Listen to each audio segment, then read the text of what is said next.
sur le webinaire du jour. Donc, je suis Léa Labattu, je suis chargée de communication pour IDIL et aujourd'hui j'ai le plaisir de vous accueillir sur un webinaire sur la délivrabilité. On verra que c'est un levier essentiel pour booster le taux de transformation de vos campagnes emailing et j'ai le plaisir d'accueillir Céleste Buffin qui est consultant avant-vente chez IDIL et Boris Lecomte qui est Head of Customer Success chez Mailjet. La parole est à vous. Bonjour à tous, je suis Céleste Buffin, consultant avant-vente, également responsable de la relation avec nos partenaires technologiques dont Mailjet.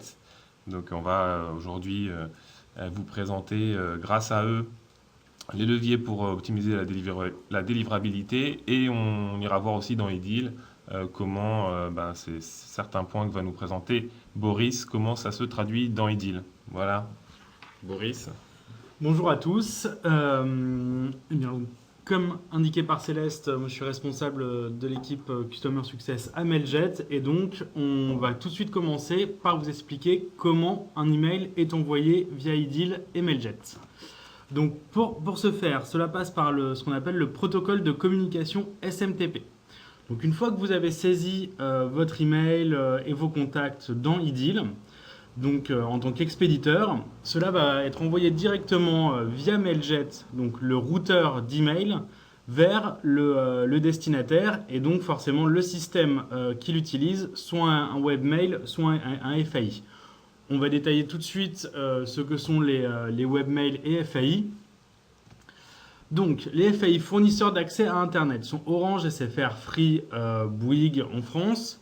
Les webmails sont principalement Gmail, Outlook, La Poste. Certains d'entre vous peuvent également utiliser Yahoo. Donc, la grosse différence entre ces deux systèmes, c'est qu'ils n'ont pas à la base la même fonctionnalité. Le but d'Orange, SFR ou Free par exemple est de vous fournir une connexion Internet et un numéro de téléphone, ainsi que des services de télévision mais qui sont moins importants pour nous aujourd'hui.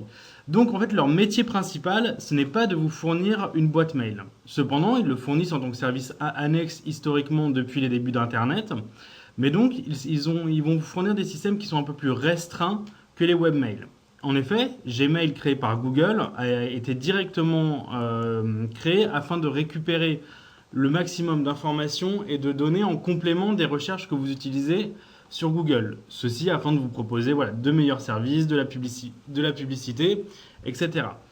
Idem pour Outlook. Outlook qui a été créé à la base comme Hotmail, sous le nom d'Hotmail par Microsoft, a également ce but-là, de vous fournir un service mail en échange d'analyse de données sur les emails que vous recevez.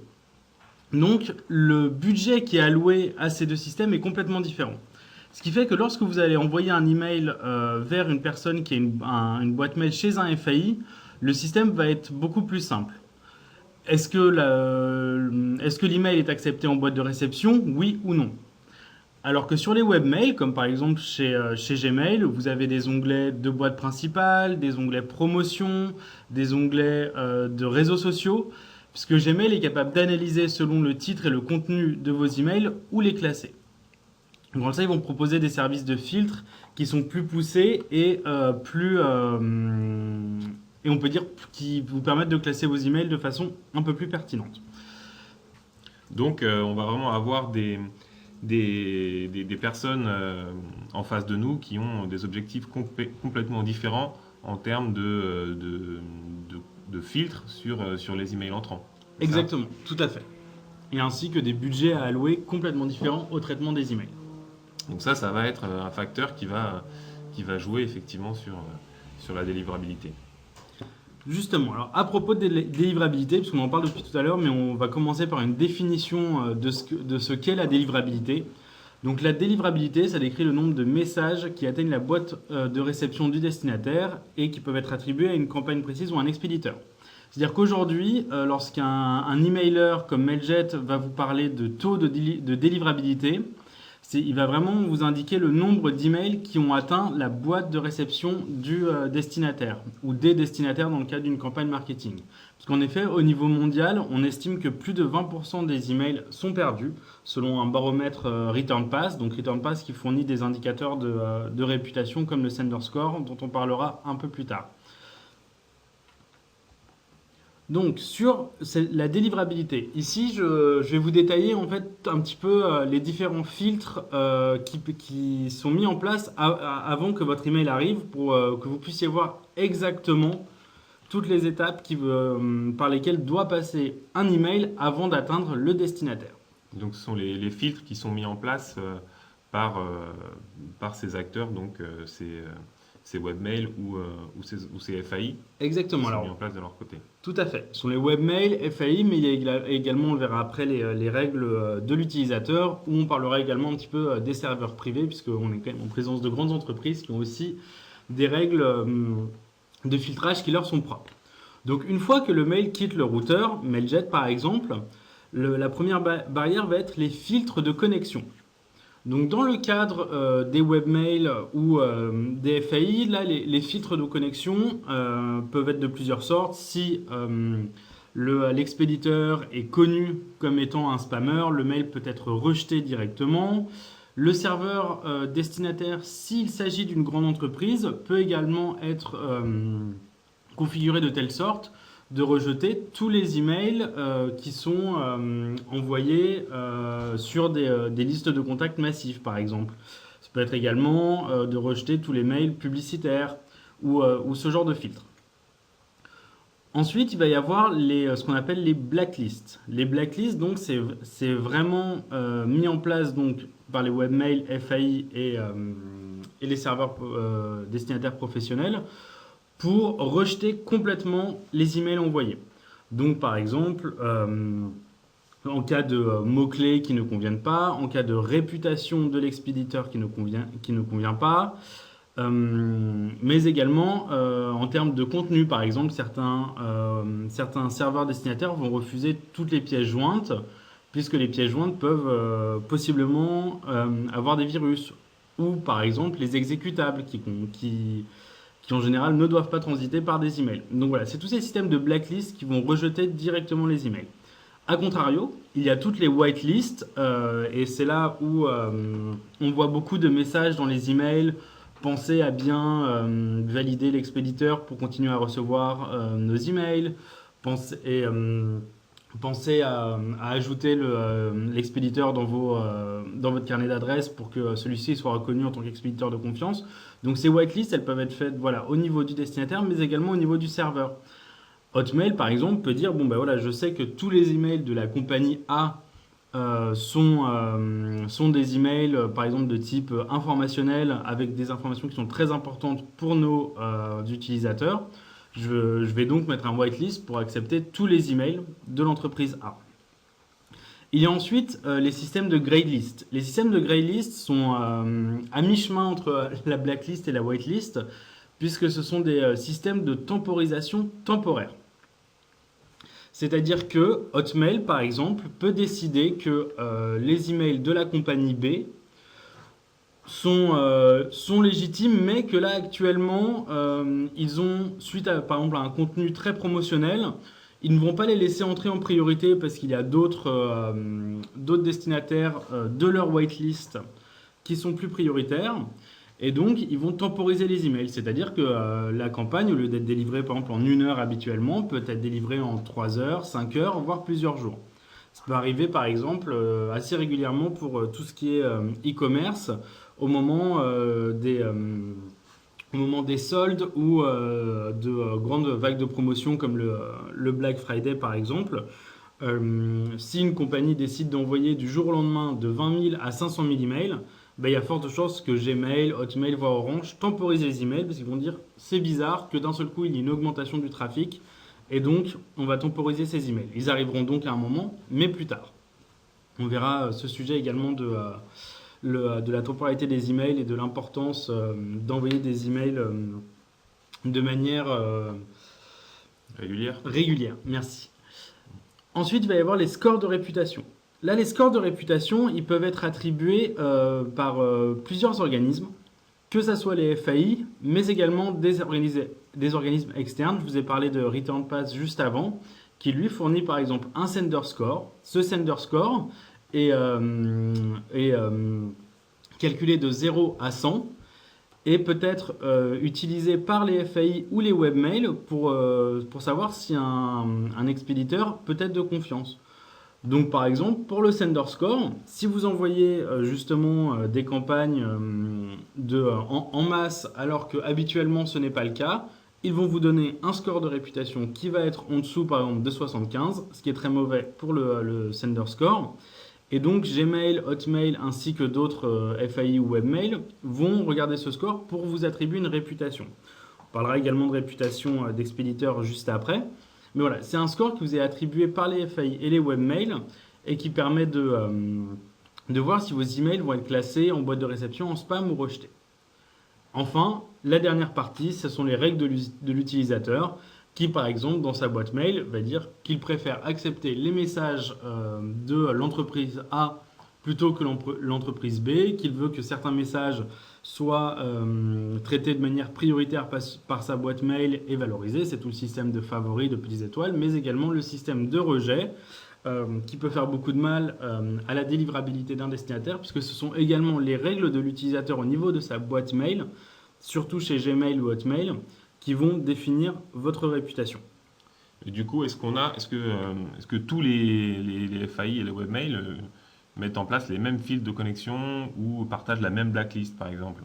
Alors, malheureusement, non. Sinon, ça permettrait d'envoyer de manière harmonieuse sur tous les FAI et les webmails, mais aujourd'hui, ce n'est pas le cas. Donc, par exemple, on sait que des FAI comme Orange ou SFR ou Free, eux vont vraiment avoir un système de blacklist et de whitelist uniquement.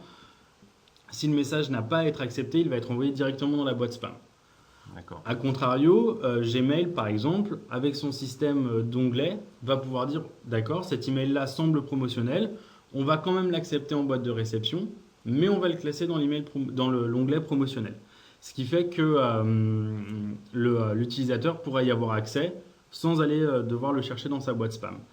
Il y a des règles dont on parlera après qui sont communes et qui permettent de respecter des bonnes pratiques, mais ça peut arriver que les emails soient acceptés en boîte de réception, donc 90% des webmails et FAI, et que par exemple certains webmails les rejettent.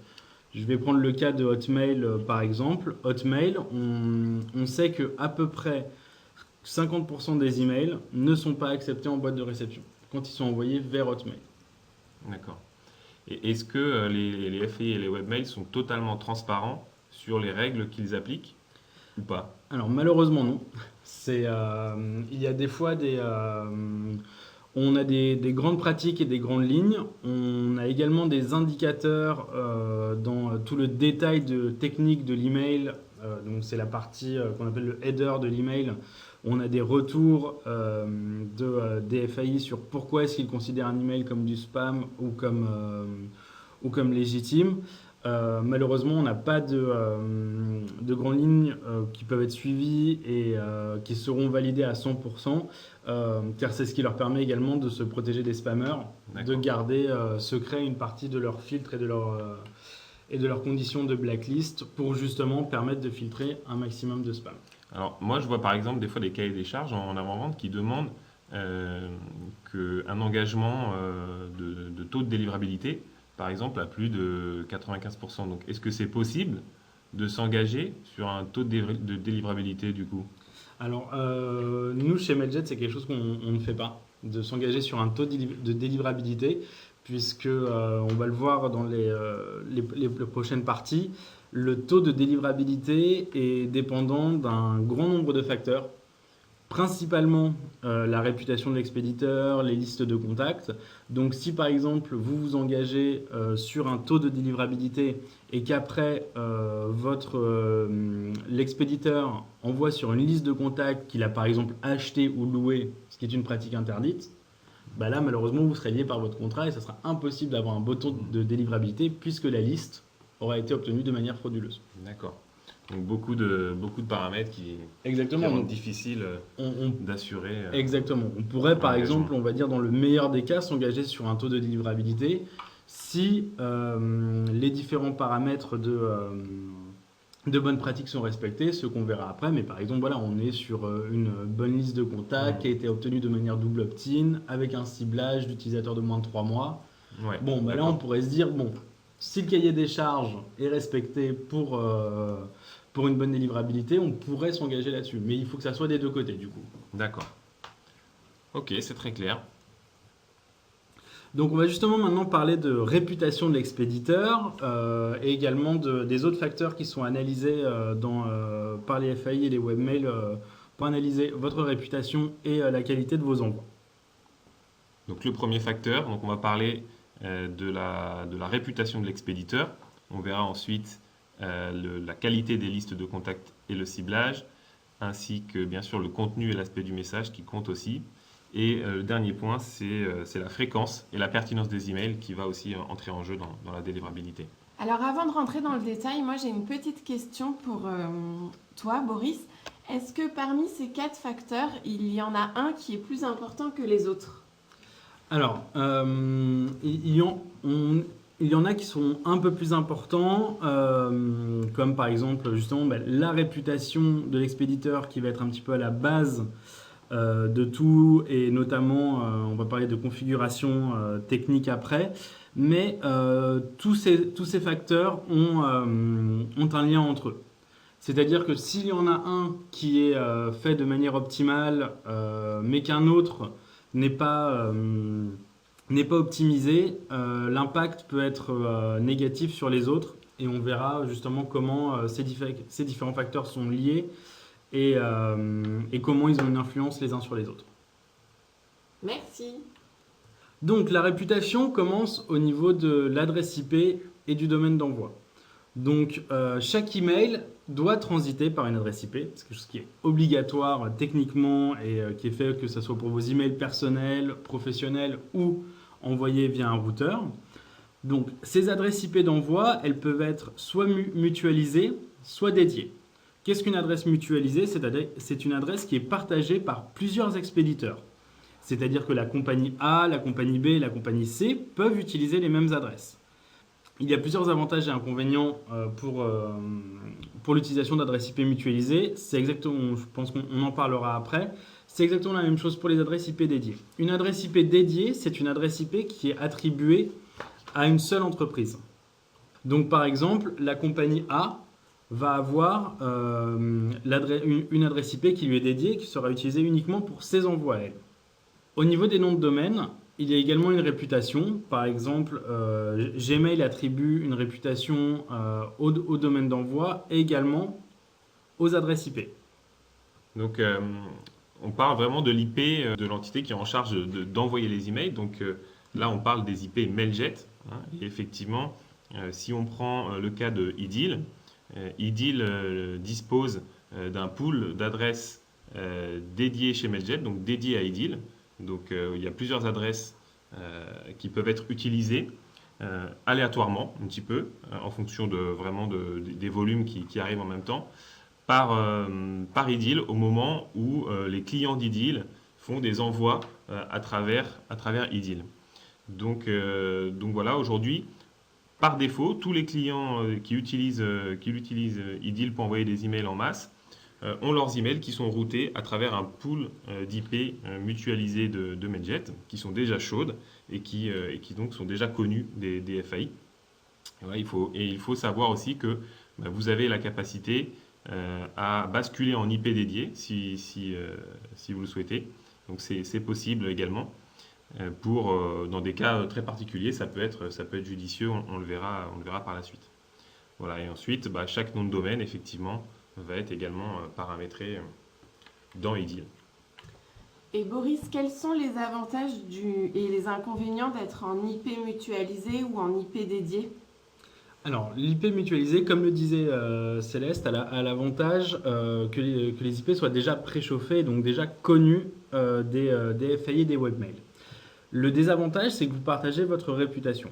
Donc là, on fait confiance à Idil pour n'avoir que des expéditeurs de qualité et qui ne vont pas avoir un impact négatif entre eux. Mais par exemple, ça peut arriver que si par malheur vous êtes sur IP mutualisé et qu'une autre entreprise acquiert une liste de manière frauduleuse, donc par exemple voilà, loue une liste de contacts ou envoie une liste qu'elle a retrouvée dans un tiroir et du coup se voit attribuer des mauvais scores de réputation comme on l'a vu précédemment, et bien comme les IP sont mutualisés, eh bien, il y a un risque que la réputation des autres entreprises qui sont sur ces IP mutualisées soit également impactée. Le gros avantage, c'est que l'IP mutualisé permet d'échapper au filtre sur la fréquence et la régularité des envois. Puisqu'il y a toujours des envois continus sur les IP mutualisés, cela permet d'échapper un petit peu à cette règle. A contrario, l'IP dédié permet de justement maîtriser complètement votre réputation, d'être l'unique expéditeur dessus, mais vous oblige à respecter des pratiques en termes de fréquence et de contenu, par exemple. Et de volume aussi? Et de volume. Une IP dédiée, par exemple, pourra absorber un certain nombre d'emails par jour, mais au-delà d'une certaine limite, il faudra, par exemple, mettre 2 ou 3 IP dédiés. Et, également, une IP dédiée va vous contraindre à des fréquences d'envoi régulières, puisque les FAI et les webmails ont besoin de voir que vous envoyez des emails de manière régulière pour pouvoir continuer à vous attribuer un bon score de réputation. D'accord, donc en IP mutualisé, on peut envoyer plus de volume, effectivement, parce qu'on bénéficie de plusieurs IP par défaut aussi. Tout à fait. Donc justement, sur la réputation de l'expéditeur, que ça soit Gmail, Hotmail ou d'autres FAI, la réputation est un peu catégorisée en trois parties qui sont très simples, rouge, jaune et verte. Donc verte, plus de 90% de vos emails vont passer en boîte de réception. Au niveau de la réputation moyenne, ce sera une partie en spam, une partie en boîte de réception principale. Et enfin, en mauvaise réputation, plus de 90% de vos emails vont passer en boîte spam directement. Donc ça, c'est ce qui permet vraiment à Gmail et Hotmail de communiquer sur la réputation de vos adresses IP. En cas d'adresse IP dédiée, on en parlait juste avant, cela nous permet de voir directement est-ce que la qualité des envois de l'expéditeur est bonne ou pas. Puisqu'une adresse IP avec une réputation verte permettra d'envoyer beaucoup plus d'emails en boîte principale qu'une adresse IP avec une mauvaise réputation. Alors, du coup, juste une petite question avant sur l'expéditeur. On parle souvent des protocoles SPF, DKIM. Est-ce que c'est une configuration qui intervient dans la réputation de l'expéditeur? Oui, tout à fait, puisque les protocoles SPF DKIM permettent au FAI d'identifier que l'expéditeur est bien propriétaire de son domaine d'envoi. Donc ça permet d'éviter la fraude, en tout cas en partie, et surtout de certifier que vous êtes bien propriétaire de votre domaine d'envoi, ce qui est très important pour banque, assurance, tout ce qui est service public et de manière plus large n'importe quelle entreprise. Et de cette manière, quand vous envoyez par exemple en tant que mailjet.com, si je veux envoyer un email de la part de Mailjet à mes clients, eh bien ça permet de certifier que je suis bien Mailjet et que je possède bien mon domaine d'expédition. Donc quand on confie l'envoi des emails sur un nom de domaine qui nous appartient, donc par exemple si je suis donc la société Idil, je vais router mes emails à travers Mailjet avec le nom de domaine idil.com, c'est absolument obligatoire de configurer ces protocoles pour, comme les emails vont partir des IP Mailjet avec un nom de domaine Idil, il faut faire ces configurations. Exactement. Pour concrètement autoriser ce nom de domaine sur vos IP. Tout à fait. Si c'est pas fait, c'est la boîte spam assurément. Alors c'est la boîte spam assurément, voire les emails seront rejetés directement et ne pourront même pas entrer vers le serveur destinataire. Donc on voit bien qu'il y a un lien très fort entre le nom de domaine avec lequel on envoie les emails et les IP des serveurs d'envoi. Tout à fait. Donc tout ça est fait bien évidemment systématiquement lorsque vous activez un compte pour envoyer des emails dans Idil. Et donc on vous demande votre nom de domaine et on va configurer ces protocoles. Donc on va voir maintenant justement comment on peut configurer les expéditeurs dans Idil CRM. Donc on a différents endroits pour faire ça. on peut directement dans Net Business, donc on va aller voir tout de suite dans le module Net Business. Ici, dans le menu Administration, vous avez les expéditeurs qui sont paramétrés. Donc ici, on en a 3. Donc on peut, vraiment, ce sont des expéditeurs qu'on appelle fixes, hein, c'est-à-dire des noms qui vont vraiment être utilisés lors de l'envoi de manière fixe. Vous avez, pour chaque expéditeur, vous définissez le nom qui va apparaître et son adresse email. Donc là, c'est très important de renseigner dans l'adresse email, après l'arrobase, le nom de domaine qui a été autorisé et configuré dans les protocoles SPF et DKIM. Donc si vous faites pas ça, attention, vous allez tomber dans la boîte spam. Par contre, devant l'arrobase, vous pouvez mettre un peu ce que vous voulez. Donc mon service client arrobase, par exemple idil.com, service commercial, service marketing, mais toujours bien conserver le nom de domaine. Si je peux me permettre, Céleste, un petit détail juste sur l'adresse email d'envoi. Vraiment, nous recommandons de plus en plus d'éviter le no reply ou ne pas répondre. C'est un des signaux qui est aujourd'hui analysé de plus en plus par les FAI et les webmails et qui s'attendent qu'une boîte mail expéditrice puisse recevoir des mails en réponse. Voilà, donc on peut mettre une petite bulle d'aide, hein, par exemple ici, hein, pour indiquer des informations sur cet expéditeur. Céleste, petite question, est-ce qu'il est possible d'avoir plusieurs noms de domaine? Alors oui, tout à fait. On peut, dans certains cas, il peut être intéressant d'utiliser plusieurs noms de domaine d'envoi. Par exemple, vous utilisez IDIL, mais vous avez plusieurs marques et vous voulez faire des communications sur... donc ces marques ont chacun un domaine différent et vous voulez faire des communications différentes. Donc il est possible, dans ce cas-là, d'avoir un deuxième nom de domaine configuré. Donc on va refaire une configuration SPF et DKIM pour ce nom de domaine et vous pourrez ensuite l'utiliser en tant qu'expéditeur. Voilà, il y a un autre cas de figure qui peut être intéressant d'avoir deux noms de domaine, c'est quand on veut séparer ces communications qui sont plus liées à des communications promotionnelles sur un nom de domaine particulier, parce qu'on a plus de risques de délivrabilité sur des communications promotionnelles et d'utiliser un autre nom de domaine pour les communications, disons, plus des communications qui sont liées vraiment à l'activité de vos clients et qui doivent absolument être acheminées dans les boîtes mail. Donc là, ça peut être aussi un cas d'usage intéressant. Alors, dernier point aussi que nous permet donc, au niveau des expéditeurs IDIL CRM, donc on peut, à partir d'un emailing, bien sûr, je vais prendre par exemple un email ici, peu importe, voilà celui-là, votre relevé de points.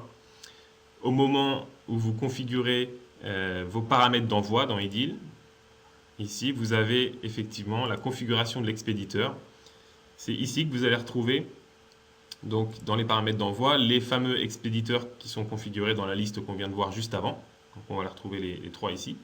Mais on peut également configurer dans IDIL un expéditeur variable, donc, qui peut être par exemple le contact principal rattaché à la fiche personne, ou le créateur d'une fiche personne ou d'une fiche entreprise, ou la dernière personne qui l'a modifiée.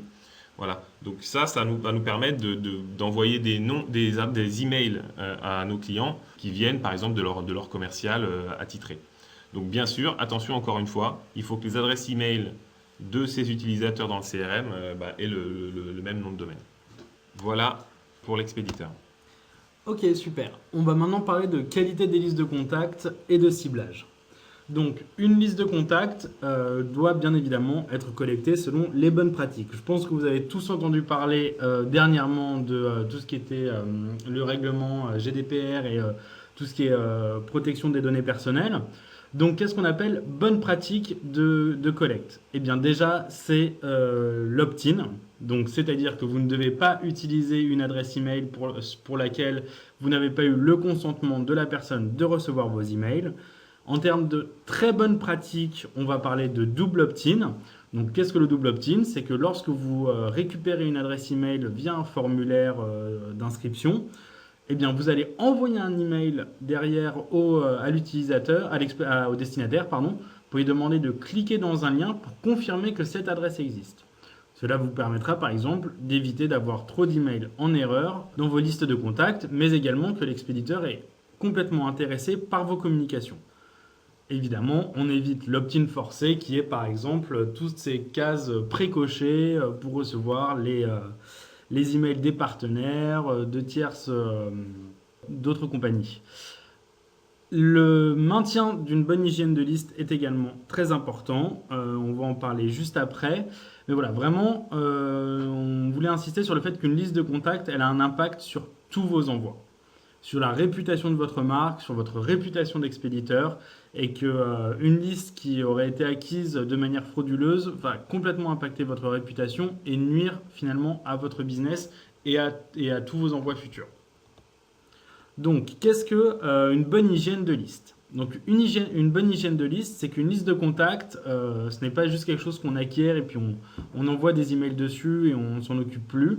Il faut vraiment s'en occuper pour identifier quels sont les destinataires qui sont les plus importants pour vous dans cette liste de contacts. En général, on considère que ce sont ceux qui ont ouvert au moins une de vos communications marketing au cours des 3 derniers mois, ce qu'on va appeler des utilisateurs actifs. En utilisant des ciblages optimisés sur ces utilisateurs actifs, ça vous permet de créer de l'engagement, des taux d'ouverture, des taux de clics qui sont des bons taux, des bons signaux à envoyer au FAI et au webmail sur votre activité, puisque une newsletter par exemple qui serait ouverte à plus de 15-20% est un très bon signal, montre que vos utilisateurs sont engagés. Et à contrario, une liste de contacts qui a 5% d'ouverture tous les mois est quelque chose qui sera interprété comme un signal négatif par les webmails et FAI. Et donc vos communications auront plus de chances d'être classées en spam directement. Le risque également d'une mauvaise hygiène de liste de contacts, c'est d'avoir des spam traps dans ces listes. Qu'est-ce qu'un spam trap ? Au bout d'un certain temps, qui est de plus en plus restreint aujourd'hui, donc en général plus de 6 mois, une boîte mail va être désactivée par le webmail ou le FAI s'il n'y a eu aucune connexion de l'utilisateur sur cette boîte mail. À partir de là, les emails vont être envoyés en erreur. Puis le webmail peut se dire je vais réactiver cette adresse email, en faire un spam trap, donc une adresse piège, pour voir quelle personne envoie sur cette adresse-là et donc n'a pas des envois optimisés. Et donc il n'y a vraiment que via ce ciblage optimisé que l'on peut ne pas toucher des spam traps, puisque même si on ne se considère pas comme un spammer ou avoir des pratiques de spam, envoyer sur des adresses qui n'ont pas ouvert un email depuis plus d'1 an ou qui sont en erreur régulièrement, ce sont des pratiques qui sont considérées comme de mauvaises pratiques par les webmails et les FAI. On va voir tout ça dans Idil CRM. Donc, Idil va vraiment vous aider effectivement à améliorer la qualité des listes de contacts. Donc, il y a des fonctions pour ça qui sont le dédoublonnage de la base, qui va vous permettre d'éviter d'envoyer déjà sur plusieurs adresses email. Bien sûr, les fonctions de gestion de l'opt-in et des abonnements. La facilité aussi d'ajouter donc les pages d'opt-out et des abonnements. Et puis, bien sûr, on va tenir compte dans Idil des retours suite aux envois, des retours de type hardbound, softbound et spam. On va les prendre en compte automatiquement pour améliorer cette qualité de la base. On verra aussi comment, lors du ciblage, on peut exclure des destinataires qui ont été inactifs. Et puis, on a aussi 2 points. Donc, lors de l'envoi, Idil va aussi dédoublonner les emails s'il en reste, suite au ciblage, et va automatiquement exclure les hardbounds entre 2 envois. Et puis, bien sûr, après l'envoi d'un email, on peut analyser les résultats, bien sûr, pour nettoyer sa base. Donc, le dédoublonnage, on va juste le survoler très rapidement. C'est effectivement, vous avez le dédoublonnage a priori dans Idil quand vous saisissez une fiche, mais aussi a posteriori. Voilà, ici, vous pouvez accéder à toute la liste des similaires qui a été calculée dans la nuit. Et vous pouvez, comme ça, améliorer, travailler sur la qualité de votre base. Et vous pouvez voir, par exemple, que vous avez 2 contacts ici qui ont la même adresse email. Et donc, il serait peut-être judicieux, si c'est vraiment les mêmes personnes, de fusionner en une seule. Ensuite, on a bien sûr la gestion des opt-in. Donc, on va voir sur une fiche personne Idil. Donc, vous avez, par exemple, sur la fiche de notre ami Fabien Belmar, vous avez ici donc l'opt-in retrait d'emailing, donc lui qui va nous indiquer que l'utilisateur ne veut plus recevoir du tout de communication sur son adresse email. Donc c'est cet opt-in qui va nous permettre aussi de ne pas envoyer de communication à quelqu'un qui l'aurait pas souhaité ou pas demandé. Nous avons dans le profil aussi la gestion des abonnements. Les utilisateurs peuvent être abonnés à des sujets différents chez vous, et on sait donc gérer dans Edil l'abonnement ou le désabonnement à certaines newsletters pour affiner les communications et les sujets de communication auxquels on va communiquer vers cette personne. Et dernier point, vous avez ici une petite pastille de couleur à côté de l'email qui nous indique la qualité un petit peu de l'email suite aux différentes communications qu'on aurait pu faire à cette personne. Donc vous avez ici cette petite pastille verte qui nous indique que la personne a été ciblée par une campagne et qu'elle a ouvert un email et que donc son email est considéré comme valide.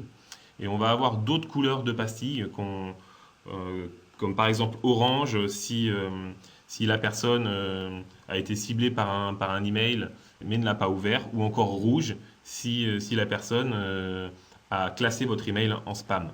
On va vous mettre dans les slides de la présentation, vous aurez toute la description des différentes codifications des pastilles, et vous avez une indication aussi au survol ici sur la pastille. Donc par exemple, on a d'autres, juste pour vous montrer, voilà, ici si on va avoir une autre fiche, on peut avoir cette personne-là, voilà, en rouge ou orange, et elle est en classé spam. Donc vraiment, on tient compte automatiquement des retours spam, heartboons qui sont renvoyés par Mailjet après un envoi d'emailing directement dans Edil de manière complètement automatisée. Les pages, vous pouvez aussi gérer bien sûr vos pages d'opt-in et vos pages d'inscription et de désabonnement. Donc elles se gèrent dans administration, page d'abonnement. Ici, vous allez retrouver les contenus HTML de vos pages. Et bien sûr, le double opt-in est également géré. On va recevoir, vous avez aussi ici le paramètre, vous pouvez paramétrer le contenu HTML de cet email qui est envoyé justement suite à la première inscription à la newsletter, avec un lien qui va être généré à l'intérieur pour confirmer son inscription. Donc tout se fait ici. Voilà, et on va prendre un exemple ici de page. Par exemple, voilà, une page d'abonnement générée par Edil sur laquelle on a ajouté en plus une petite couche de CSS pour un petit peu designer cette page. Tout se fait, la publication est automatique et tout ça est géré et favorise la qualité de vos bases. On va voir maintenant comment exclure du ciblage les destinataires inactifs. Donc tout ça, on va le faire grâce au module marketing, à la gestion donc, des ciblages. Donc tout simplement, pour faire ça, on peut créer un nouveau ciblage. Vous pouvez l'enregistrer pour le réutiliser à chaque fois. Donc il suffit dans Edil pour cela de faire un ciblage sur lequel on va compter donc, sur les campagnes digitales. Donc déjà la première étape, c'est de se dire on va prendre toutes les personnes pour lesquelles on a envoyé une campagne. Donc on va dire toutes les personnes pour lesquelles le comptage de campagne est supérieur à 0.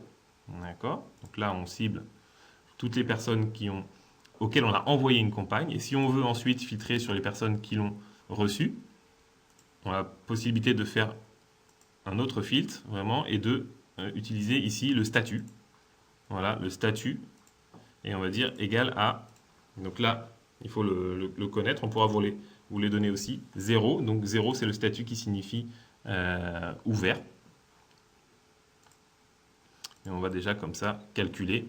Voilà, on a ici toutes les personnes qui ont reçu une campagne et qui l'ont ouverte. Et on va pouvoir ensuite ajouter, par exemple, un filtre sur la date de la campagne afin de prendre toutes les campagnes, par exemple, qui ont été créées. Voilà, à une date précise. On peut utiliser les filtres dynamiques, par exemple, aujourd'hui, moins si on veut 6 mois, moins 300 jours, par exemple. Bon, peu importe, mais voilà, on va comme ça avoir un ciblage qui va nous filtrer sur toutes les personnes qui ont été actifs dernièrement. Donc on peut enregistrer ce ciblage et le compléter, bien sûr, ensuite, après, avec vos règles métiers. Si on veut prendre que les personnes on va ajouter par exemple un autre critère si on veut ajouter toutes les personnes ensuite qui sont inscrits à une certaine newsletter, qui sont abonnés. Hop, on va avoir un « et » entre ces deux contenus. Et puis ici, vous allez prendre vos différentes newsletters. Voilà, donc ça, c'est vraiment un conseil qui vous permet de cibler sur les personnes actives. Lors de l'envoi, donc on l'a déjà dit, il y aura encore un dédoublonnage au cas où il y aurait des doublons dans votre ciblage. Donc par exemple des fiches personnes qui ne sont pas les mêmes personnes mais qui ont la même adresse email, eh ben, Ideal va automatiquement envoyer un seul email lors de l'envoi. Et on va exclure aussi tous les hardboons. On a Patricia qui nous demande si le retrait emailing est pris en compte automatiquement. Alors oui, automatiquement le retrait emailing va être pris en compte. Vous n'avez pas besoin de le gérer dans vos ciblages. Néanmoins, vous avez la possibilité de le désactiver si vous voulez au moment de l'envoi, si vous voulez faire quand même une communication qui n'est pas promotionnelle et qui a vraiment de l'importance, je sais pas, une alerte info, ce genre de choses, pour quand même toucher les gens qui sont en retrait. Voilà, donc après, le dernier point que je voulais vous montrer sur la gestion un petit peu de la qualité de la base, c'est effectivement après. Donc après, donc on va prendre un email qui a été envoyé ici dans Ideal. Vous avez un onglet statistiques qui va être renseigné, donc avec les taux d'ouverture, vos taux de clic, le retour de spam et de hardboons de Mailjet. Et vous pouvez, voilà, il y a une analyse de la cible qui est faite ici, et vous allez pouvoir exporter sous forme de population, par exemple, les personnes qui n'ont pas ouvert et aller un petit peu investiguer ces adresses ou alors les hardboons, voilà, ou les softboons. Donc vous cliquez sur donc là on a 8 non ouverts, vous cliquez et puis vous générez la population directement. On va la retrouver dans marketing population. Donc elle est ici, voilà, je viens de la générer et on va pouvoir aller voir email par email quel est le problème. Peut-être qu'on pourra corriger l'adresse s'il y a un souci directement dans la base Ideal. Dernier point peut-être, c'est maintenant on va parler du contenu. Du contenu, tout à fait. Le contenu de chaque email et l'aspect du message est pris en compte également par les FAI et les webmails pour optimiser votre délivrabilité. Donc il va servir à calculer votre réputation, à voir surtout si le serveur de destination va l'accepter et définir si l'email sera placé en boîte principale ou dans un autre dossier. Donc le contenu doit être adapté pour respecter les filtres anti-spam, ce que je disais tout à l'heure, pas de pièce jointe en .exe par exemple, ça c'est le basique du basique, mais également l'email ne doit pas être trop lourd. En termes d'exemple, Hotmail par exemple a tendance à mettre en boîte spam tous les emails qui font plus de 1 mégaoctet. Évidemment, aujourd'hui, l'email doit être responsive design. Je rappelle que aujourd'hui, quasiment 50% des emails sont ouverts sur mobile et sur tablette. Respect des normes HTML, donc pas de balises vides par exemple. Et nous, ce qu'on vous recommande vraiment, c'est de faire des tests avant envoi. Vous envoyez à 10-15 personnes de votre base de données, vous voyez quel mail ouvre mieux, est-ce qu'un template fonctionne mieux qu'un autre, et quel est le contenu que vos utilisateurs et vos destinataires préfèrent. Donc tout ça dans Ideal, bien sûr, c'est possible. Vous avez un éditeur de contenu HTML. Vous pouvez prévisualiser vos emails. On a aussi des fonctions de test dans email, avec email en acide pour que vous puissiez faire des prévisualisations sur différentes webmails, différents devices. Et bien sûr, vous pouvez faire des envois de tests. Donc, on va prendre un emailing ici. Donc, par exemple, le relevé de points. Donc, en modification, bien sûr, le contenu du message, voilà, est ici dans un éditeur HTML. Vous avez toutes les fonctions pour ajouter des champs de fusion, pour personnaliser l'email. Donc ça, c'est bien aussi pour le contenu de l'email. Et vous avez bien sûr toutes les fonctions avancées pour ajouter les liens des abonnements, les liens d'abonnement directement en quelques clics, avec la fonction de prévisualisation, voilà, qui va être disponible directement ici dans Ideal. et qui va surtout vous permettre voilà, de voir ce que ça fait même en renseignant une personne, pardon, ainsi vous allez voir ce que donnent les champs de fusion également. Voilà, donc là on a choisi la personne Fabien Bellemare et on va avoir une prévisualisation de l'email avec les données de la fiche de Fabien Bellemare. Voilà, ce qui peut nous permettre aussi de s'assurer un petit peu de la validité du contenu. On pourra l'envoyer dans email en acide pour valider sur différentes plateformes. Et bien sûr, les paramètres d'envoi permettent de préciser un groupe de tests ici et ensuite, une fois qu'on a enregistré, via ce bouton tester, d'envoyer un email uniquement à ce groupe de tests. Pour finir, le dernier point sur la fréquence et la pertinence des emails. Alors donc voilà, tout à l'heure on parlait de ciblage, de qualité des listes, mais également la fréquence et la pertinence des emails est très très important. Surtout si vous envoyez par exemple sur IP dédié, on va considérer qu'il y a besoin d'une période de préchauffe pour une IP dédiée. C'est-à-dire qu'une IP ne peut pas recevoir du jour au lendemain plus de, au début, 5000, 10 000 emails par jour. Donc il faut faire une montée en charge progressive qui peut durer plusieurs jours selon le nombre d'IP et le nombre d'emails maximum que vous souhaitez envoyer par jour. Donc ce qu'on va appeler nous la période de préchauffe des IP. En effet, si vous envoyez sur une nouvelle IP 500 000 emails d'un coup par exemple, vous pouvez être sûr que Hotmail, Gmail, Orange vont les rejeter directement ou les mettre directement en spam. Mais vraiment des fortes chances de rejet. Ensuite, la fréquence des emails est très importante. C'est-à-dire que les emailers, vu qu'ils reçoivent vos emails, ils reçoivent de la donnée, ils ont une infrastructure à gérer pour pouvoir recevoir vos emails. Ils préfèrent bien évidemment pouvoir savoir à quel moment vous allez envoyer et que vos envois soient les plus fréquents possibles. Par exemple, j'envoie ma newsletter le mercredi, le samedi et je ne déroge que exceptionnellement à cette routine.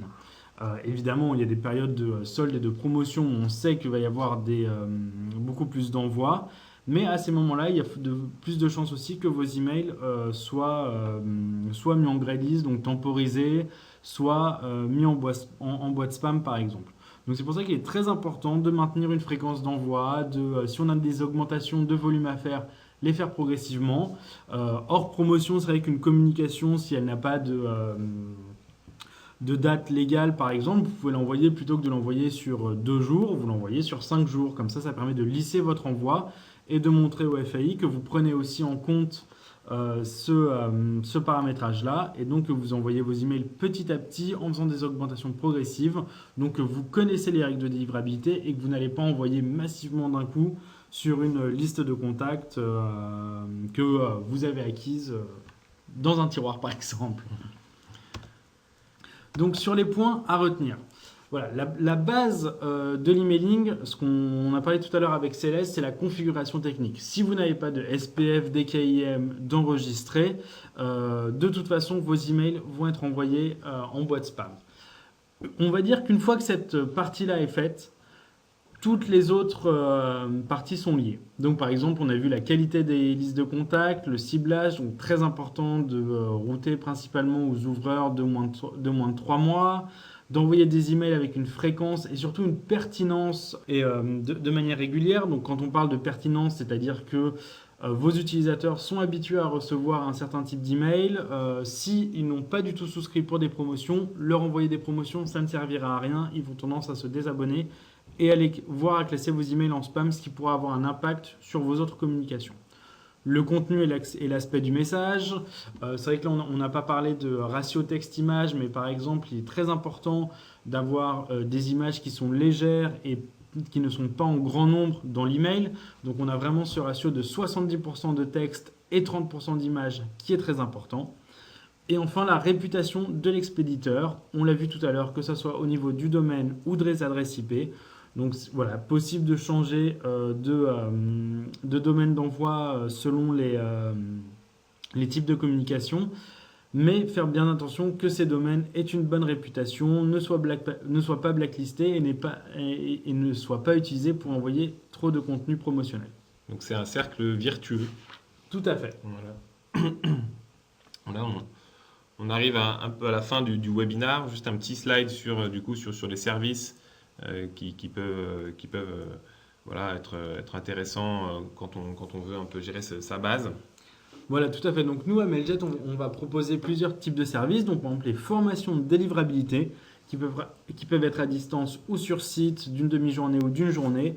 On va vraiment passer en détail tout ce on a vu ce matin, s'attarder sur chaque indicateur de réputation, les étudier, les analyser. On peut également faire un audit de votre réputation et de vos pratiques d'envoi pour analyser votre contenu, la réputation de vos adresses IP d'envoi, votre domaine d'envoi et analyser toutes vos pratiques pour derrière vous fournir des conseils pour l'amélioration de votre taux de délivrabilité. Et enfin, nous avons également des partenariats, donc par exemple avec Bright Verify, qui permet de nettoyer vos listes de contacts de tous les emails en erreur, ce qui fait que suite à un audit, faire un premier nettoyage de liste via leur système, qui est certifié RGPD, permet de bien recommencer à faire des envois de manière propre et avec une bonne hygiène de liste. Et puis on pourra également avoir des services complémentaires d'IP dédiés là, pour les gens qui ont la fréquence et le volume suffisant. Ça peut être intéressant. Et bien sûr, la possibilité aussi au niveau d'IDIL d'avoir un second domaine d'expédition si nécessaire pour votre activité. Voilà, c'est les vacances, c'est ça? Et on vous souhaite de très bonnes vacances d'été. Voilà. Voilà. Bonnes vacances à tous. Merci, bonnes vacances à tous.